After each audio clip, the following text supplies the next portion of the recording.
Assalamualaikum warahmatullahi wabarakatuh. Kesempatan ini saya hanya ingin bercerita ya mengenai pengalaman hidup saya ya.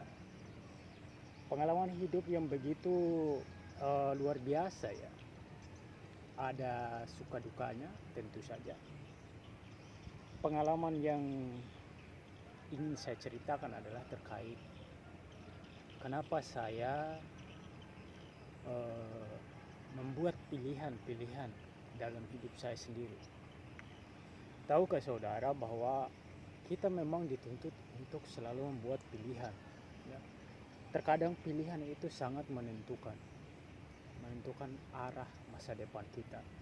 Apabila kita salah memilih, maka tentu saja konsekuensinya juga akan salah ya. Kita akan menyesalinya. Saya beberapa kali tentu saja ya, kita tidak pungkiri bahwa ada kalanya kita terkadang ya kita salah dalam memilih suatu keputusan. Saya pun pernah beberapa kali merasakannya, tapi itu adalah proses pembelajaran, itu adalah bagian dari proses pembelajaran. Saya merasakan betul bagaimana kegagalan itu ya, bagaimana ketika saya melihat ya kolega-kolega saya seangkatan saya sudah pada sukses semua. Mungkin itu hanya sebatas penglihatan mata saya ya. Kalau saya itu sangat meyakini bahwa penglihatan mata itu bisa menipu ya. Kadang-kadang juga orang bisa flexing dan sebagainya ya. Tapi ya itu ada sisi baiknya. Kenapa kita harus menganggap teman-teman kita itu sebagai kompetitor? Kapan kita melihat mereka sebagai kompetitor, bukan malah membenci mereka, maka kita akan terpacu untuk terus mengejar, bahkan bercita-cita untuk melampaui mereka. Bahkan kalau boleh ya, kalau memungkinkan, kita membuat orang-orang yang pernah bersama kita itu terkejut dengan kesuksesan kita. Itu yang harus selalu ada dalam mindset kita. Tidak ada yang tidak mungkin teman-teman, bahwa di dalam dunia ini semuanya kalau istilah saya itu digilir ya, kesuksesan itu digilir ya. Ada kalanya kita sukses lagi naik-naiknya, ada kalanya kita lagi bangkrut turun-turunnya ya, kemudian naik lagi ya, begitu seperti roller coaster lah istilahnya, naik turun. Jadi hidup itu tidak mendatar seperti ini, tidak datar hidup itu.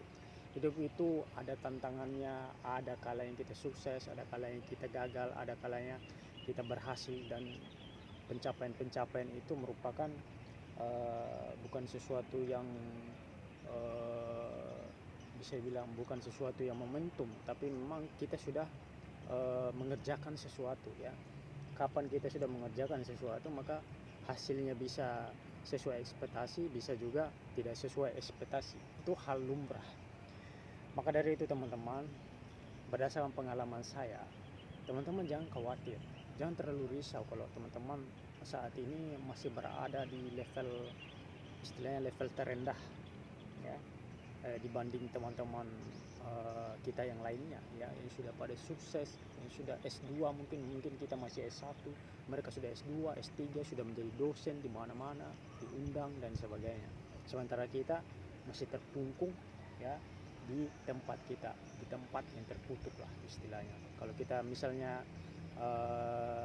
merasa tempat itu tempat terkutuk, ya tentu saja kita harus hijrah, kita cari tempat yang terbaik ya. Hijrah itu bisa melalui pekerjaan, bisa melalui masuk komunitas, bisa melalui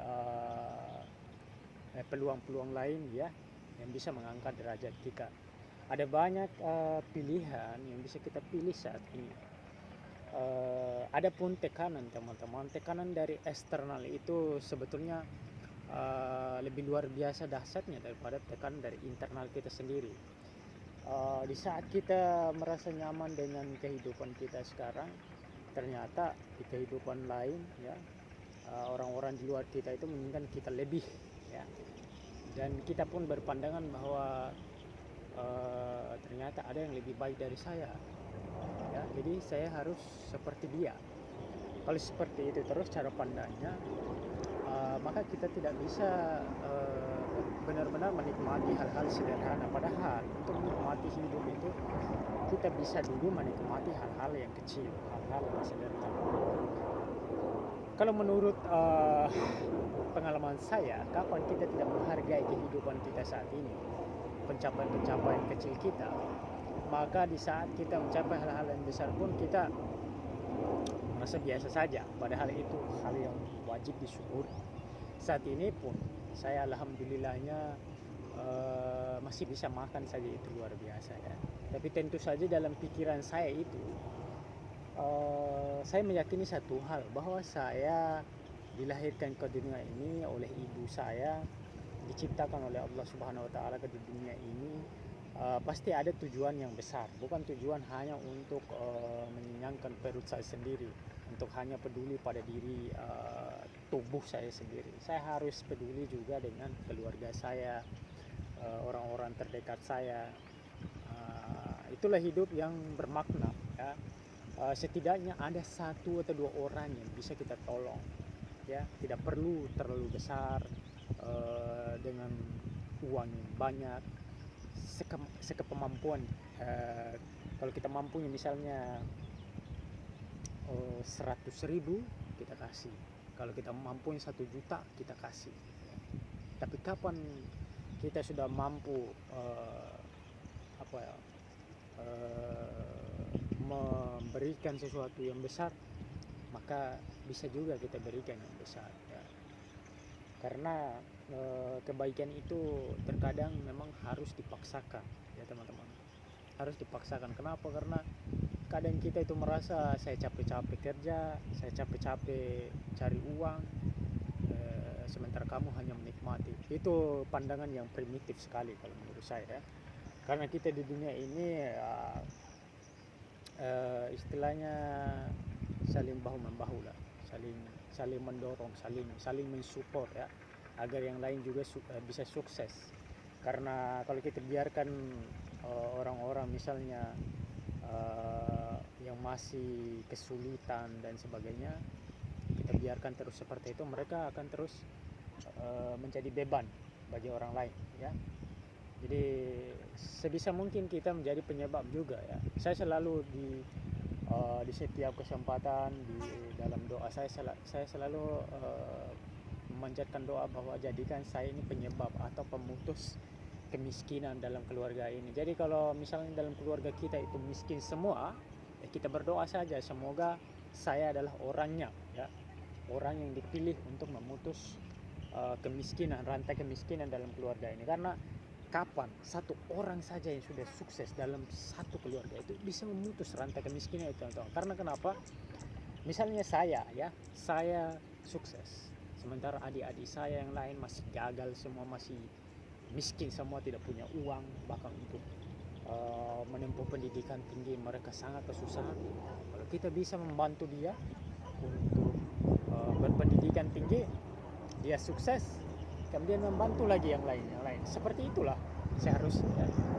Jadi kita tidak boleh berpikiran bahwa saya sendiri saja masih susah, ngapain saya bantu kau, gitu.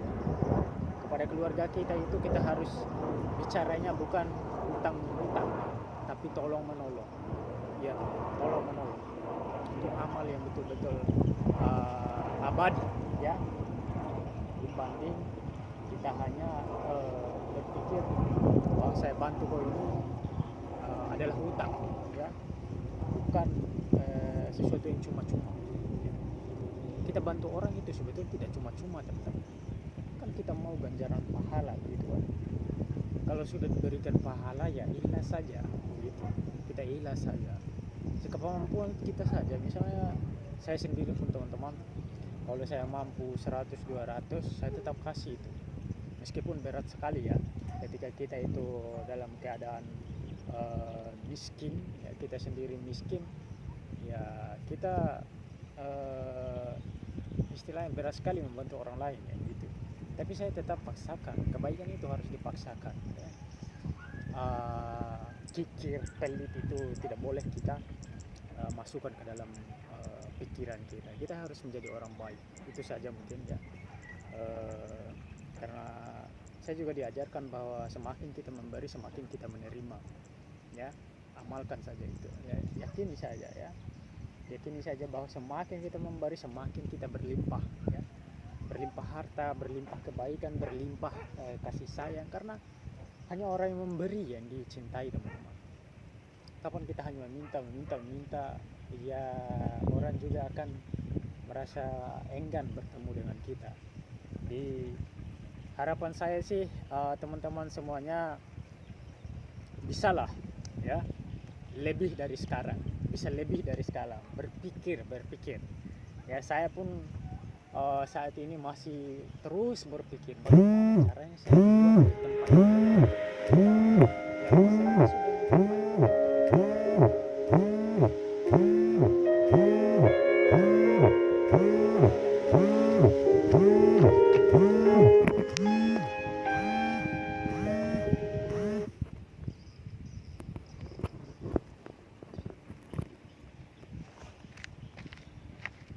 Oke, kita lanjutkan. Yang saya maksud dengan tempat yang terkutuk itu, teman-teman, tempat di mana misalnya saat ini kita hanya mampu tinggal di kos-kosan, kita ingin naik level, kita ingin punya rumah sendiri. Jadi kita pikirkan bagaimana caranya supaya bisa mempunyai rumah sendiri, ya. Pasti mampu, ya. Allah itu akan memampukan orang yang berpikir mampu, ya. Bukan orang yang berpikir tidak mampu. Ngapain juga Allah bantu orang-orang yang bermindset seperti itu. Kalau kita berpikir mampu, ya apapun bisa terjadi, ya. Keajaiban itu nyata, ya. Kalau istilah kita sebagai umat Islam itu menjada wajada, ya. Menjada wajada itu adalah ilmu praktek, bukan ilmu omong-omong, ya. Ilmu praktek dia itu. Jadi jangan sepelekan menjada wajada. Siapa yang bersungguh-sungguh, siapa yang berusaha, dia akan mendapatkan hasilnya, ya. Tanam benih, ya. Saya walaupun dalam keadaan miskin pun tetap optimis, ya. Tetap optimis. Dulu saya menganggap Prabowo ini, kalau dia kan sudah jadi presiden sekarang, ya. Prabowo ini mindsetnya mindset petarung, betul-betul mindset petarung, ya teman-teman. Mindset petarung itu bagaimana sih? Sampai habis, ya, tenaga dia tetap bangkit bertarung, ya. Bertarung hingga akhir, ya. Lebih baik tidak sama sekali daripada tidak melakukan apa-apa. Jadi teman-teman sekalian, perhatikanlah pengalaman hidupmu selama ini. Kalau belum mengangkat derajat, teruskan, jangan berhenti. Kalau berhenti, ya sia-sia sudah apa yang kita usahakan selama ini. Saya gagal berkali-kali, ya. Saya syukuri, ya. Bukan berarti saya tidak kecewa, pasti kecewa. Tapi kalau kita berlarut-larut dalam kekecewaan, binasalah kita, ya. Kecewa itu boleh, ya. Kecewa itu boleh. Tapi kecewa itu dijadikan pijakan untuk naik level, untuk membuat perubahan, untuk melakukan mentransformasi kekecewaan itu menjadi sesuatu yang membahagiakan. Kita bisa bahagia setelah kecewa, datanglah kebahagiaan. Kalau kita kecewa terus, ya apa mau dibuat, ya. Tidak ada yang bisa dikembangkan dengan kecewaan yang berlarut-larut. Oke teman-teman, mungkin yang bisa dipetik dari, ya, ceramah lah, mungkin, ya, ceramah singkat atau ceramah panjang, terserah. Pertama, mindset kita itu adalah mindset petarung, ya. Gagal bangkit itu bukan cuma omong-omong, ya. Prabowo Subianto sudah membuktikan gagal bangkit jadi dia presiden, ya. Siapa lagi? Banyak sekali kok ya, orang-orang yang tadinya gagal. Thomas Jefferson ya, mantan presiden Amerika berkali-kali juga gagal gitu. Banyak sekali orang gagal itu bangkit. Kalau mental kita mental bertarung ya tidak akan tergoyahkan teman-teman ya. Memang menderita sekali ya, tapi itu akan terus membuat kita naik level. Itu yang pertama. Yang kedua itu teman-teman, bantu orang ya, bantu orang, jangan pilih, jangan kikir. Sikap kalau kita misalnya mampu membantu seperti yang saya bilang tadi, berapapun kemampuan kita bantu orang ya, jangan kita makan sendiri ya. Walau 100, walau 1 juta, 2 juta ya, kalau ada ya kita bantu ya. Tapi yang terkhusus itu kita berikan dulu kepada ibu bapak kita, orang tua kita kalau memang ada ya, tidak dipaksakan. Tapi tadi saya katakan bahwa kebaikan itu harus dipaksakan. Oke. Yang ketiga tadi ya, sebagai pengingat juga, itu adalah tentang ya, bagaimana sesuatu yang apa ya istilahnya ajaib itu nyata ya. Jadi Allah itu kan menggilir ya, kesuksesan itu. Jadi kita tidak boleh meremehkan orang mungkin yang keadaan saat ini lagi sekarat-sekaratnya, miskin-miskinnya.